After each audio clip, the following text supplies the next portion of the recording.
It's been a wild couple of days for us sports fans, of course, with the whole shit with John Gruden going on, with Ben Simmons as well, the Lakers suffering, or not the Lakers, Taylor Horton Tucker suffering an injury over the weekend. And of course, the news that just broke Tuesday morning with none other than Kyrie Irving.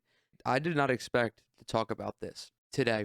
Full disclosure, I thought when I woke up this morning that I would come on to here, hop on the mic, and really just talk about John Gruden, talk about Ben Simmons, but that was not the case. I was definitely disproven today, and I feel that being a basketball show, a basketball channel, I feel obligated to cover Kyrie Irving as the first story. So without further ado, let's get into it. Shams Charania, of course, the huge newsbreaker from The Athletic, came out today with this fire tweet that says Kyrie Irving will not play or practice with the team until he is a full participant. This coming from none other than the Brooklyn Nets organization.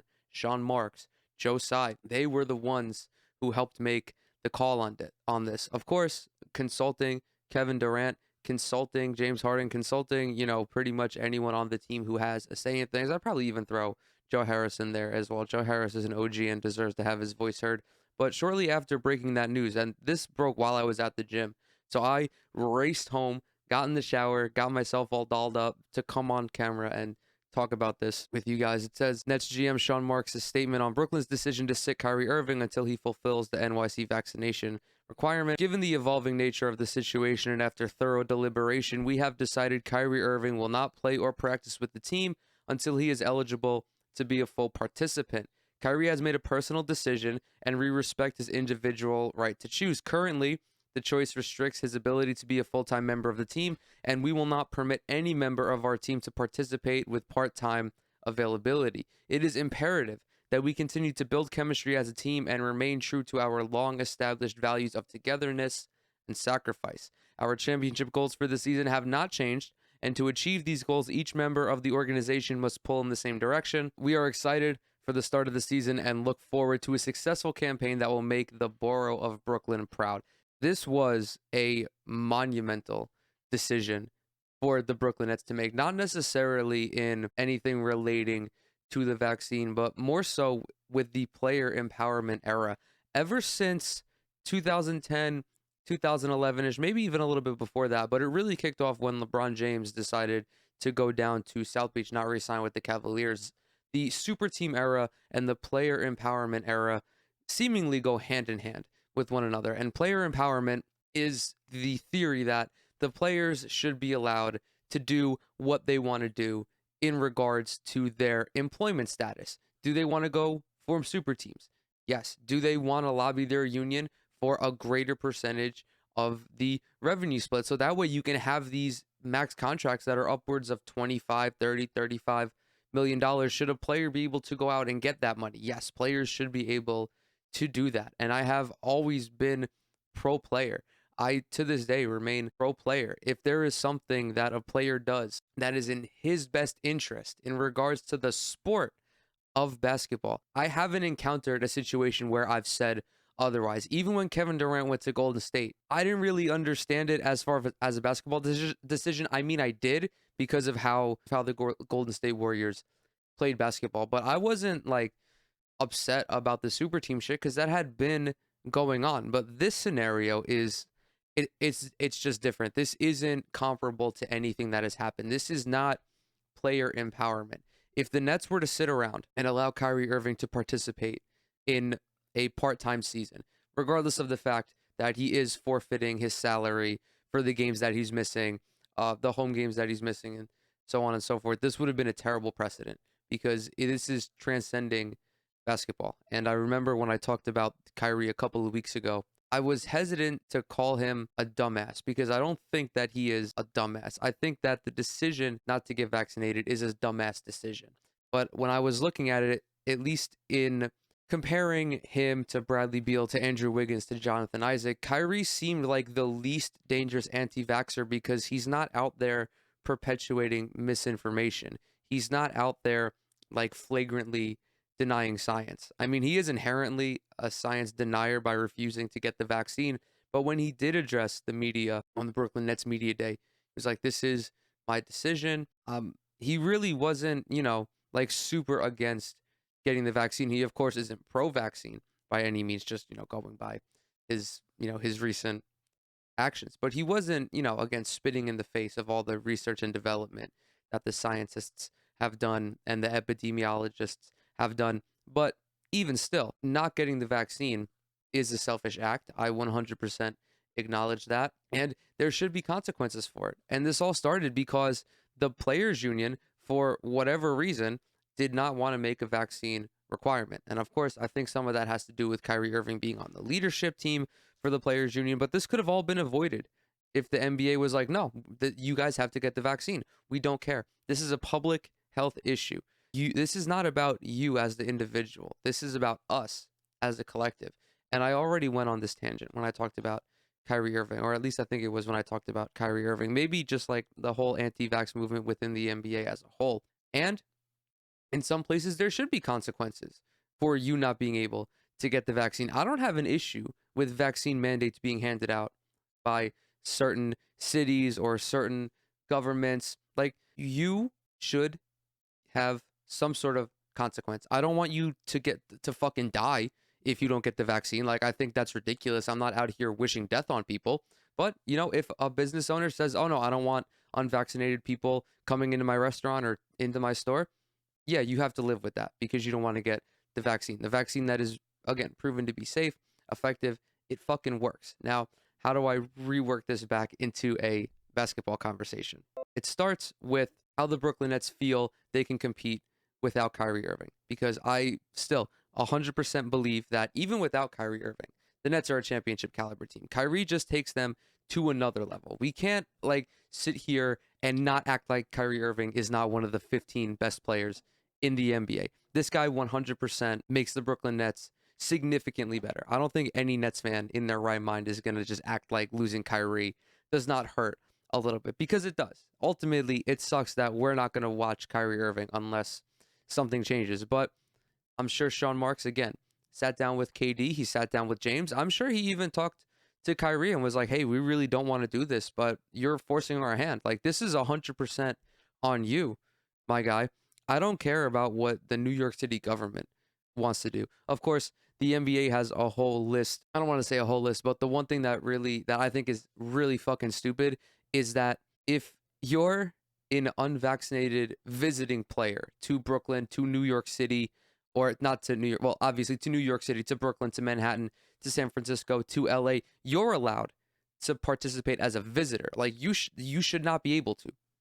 I don't know why the NBA felt that that was like some sort of brilliant decision. Like, Bradley Beal should not be able to come to New York City and play basketball. He should not be able to go to San Francisco and play the Warriors. Kyrie Irving should not have been allowed to go to San Francisco to play the Warriors. Like, if you're unvaccinated and this local government says that you're not allowed to participate, you can't participate. I don't care about the traveling performer rule.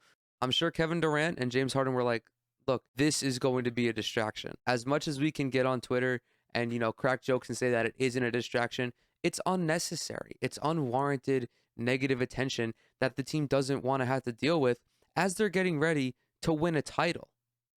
KD wants to win a title. James Harden wants to win a title. I'm sure that their friendship with Kyrie Irving is still intact.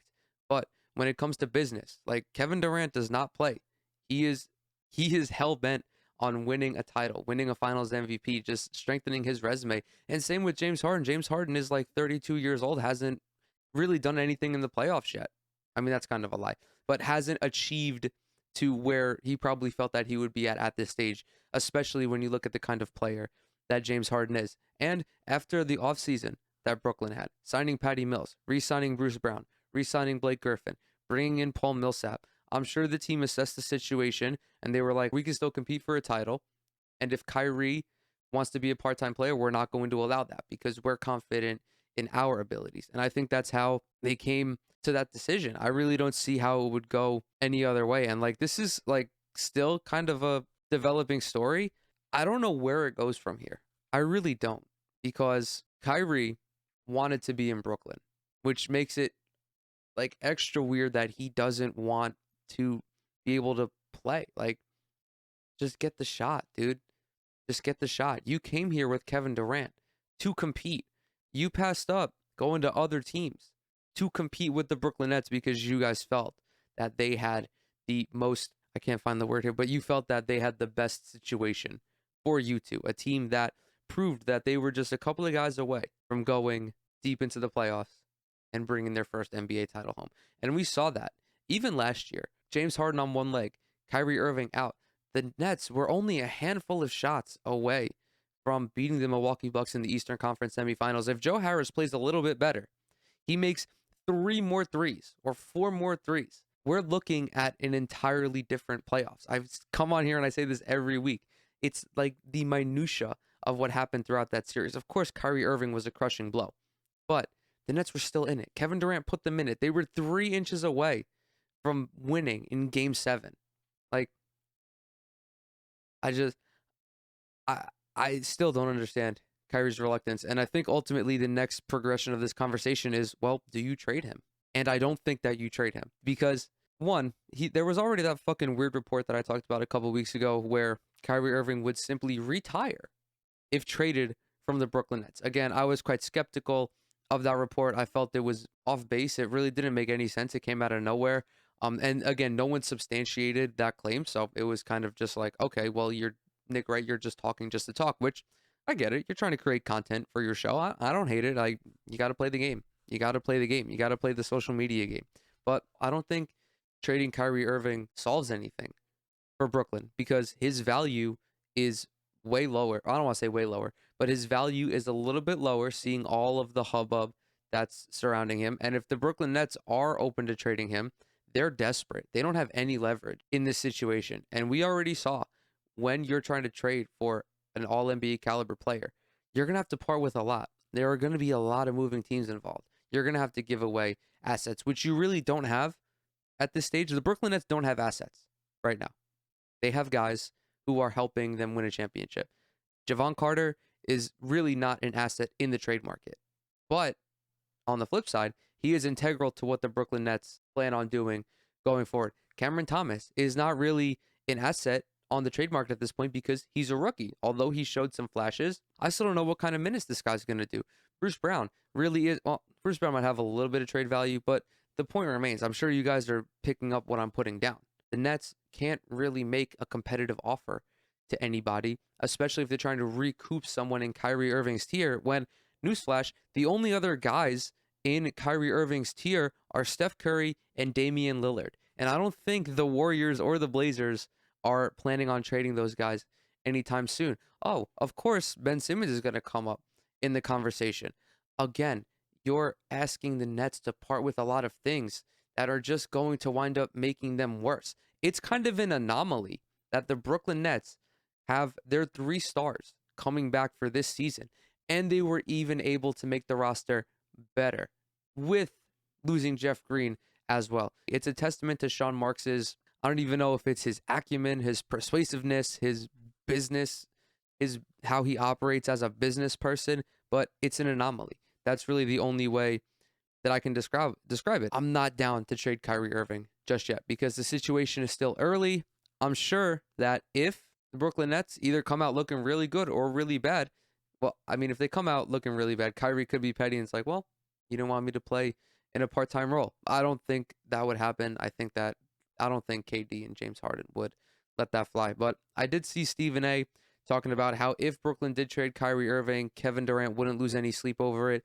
I don't entirely believe that that's true because at the end of the day, they did decide to come to Brooklyn together. However, I do think Kevin Durant would be hurt a little bit, but ultimately, it's going to be his decision with what the Brooklyn Nets do with Kyrie Irving. Like, there is no fucking way that Sean Marks would deal Kyrie Irving without extensively talking to Kevin Durant about it, without extensively talking to James Harden about it. That would be silly. That would be the end of his tenure with the Brooklyn Nets. You just re-signed Kevin Durant to an extension, and you're going to go behind his back and trade one of his best friends, someone, again, his partner in crime, more or less. It would be a bad look. But ultimately, I really don't know where we go from here. As I said previously, though, Kyrie wasn't so like flat out against the vaccine, which is a good sign, or maybe I'm just inhaling a in, a lethal amount of copium, trying to be optimistic about this situation. But I really don't know, and I'm gonna try to pick up a little bit more info because what's his name? Fucking Sean Marks was addressing the media. I'm gonna head over to my friend Matt Brooks, probably the best reporter for the Nets. I'm a little biased. We spent some time together in the past. We recorded a podcast together, or an episode of this podcast together months ago. He was one of the first guests I ever had on the show. Great guy, excellent reporter. He was trying to aggregate some fucking some stuff about Sean Marks's meeting, or not his meeting, his presser. What did it say? Sean Marks, Kyrie had a choice to make and he made his choice. My job here is to make what we deem the best choice for the organization and as a team. That's a killer quote from Sean Marks. I 100 I don't know if I made this clear already, but I 100% agree with Marks's decision to sit Kyrie Irving and not allow Kyrie to dictate, because again, it's coming at the cost of the organization. Like, and just looking at it from a fan perspective, I'm so grateful that Kevin Durant and Kyrie Irving decided to come here and play basketball for my favorite team and make this team a contender. And I'm so grateful that Sean Marks has done everything in his power to make this team even better. Trading for James Harden, of course, going so far back with D'Angelo Russell, Spencer Dinwiddie, Karis LeVert, Jared Allen. I'm indebted to this group of guys who have made all of these things possible. Also, I'm not forgetting Kenny Atkinson. I'm indebted to him as well. But I was a fan of this team before they were contenders. I was a fan before Kyrie came, before Kevin Durant came, before D'Angelo Russell came. I watched this team go 12-70. I was a young boy watching this team get fucking cumstered and dumpstered every night for an entire season, going down as one of the worst teams in the history of the NBA. And I will continue to be a fan when these guys ultimately retire. I hope that they retire as a member of the Brooklyn Nets, but even if they don't, when they leave, I'm going to wish them nothing but the best. Much like, I'm not a fan of the Timberwolves now because D'Lo left, but I hope that he goes on to have a very prosperous career. Like, I'll still show support for these guys, but ultimately, I want the team to win a championship. I want to watch this team win as a fan. It's a tough decision for the general manager to make. And again, I'm glad that Sean Marks decided to do this. He didn't seem, he doesn't seem upset about Kyrie's decision. I'm sure he could be molding behind closed doors. I really don't know that. But I don't think they're going to move too quickly if they decide to trade him or not, because it's October 12th. The season starts in about a week or so. We've known that this was going to be a potential thing with Kyrie for the longest time. And the reports came out, people were talking about it, and they waited until now to decide that Kyrie was not going to be a part-time member of this team. So the trade deadline is in February. At least it should be in February because we're back to the normal schedule. There's a lot of time. We have a lot of time to see how this plays out. Ultimately, I want Kyrie to get the shot. Of course, because I want him to play, but also because I want COVID to fucking be gone. I want it to be gone. I want everyone who's not vaccinated to get vaccinated. Like, I'm so fucking sick of having this discourse, dude. Just get the shot and move on. And we'll see what happens. We'll see what happens. Of course, fucking dude, I can't believe that fucking Ted Cruz and Donald Trump Jr. are tweeting about this. I don't even know. They're like leaves in the gutter. These fucking horrible dipshits are talking about Kyrie Irving. This dipshit Ted Cruz was like, the Houston Rockets need a point guard. I'm like, dude, look at this. The state of Texas could use a new power grid. What's up, Ted Cruz? Like, I get so upset when I talk about Ted Cruz. Like, whenever he comes up on the timeline, I just instantly want to vomit. He's such a fucking abhorrent person. Same thing with Donald Trump Jr. I mean, they're both ugly too. That's the crazy thing. Like, I don't understand. I don't understand.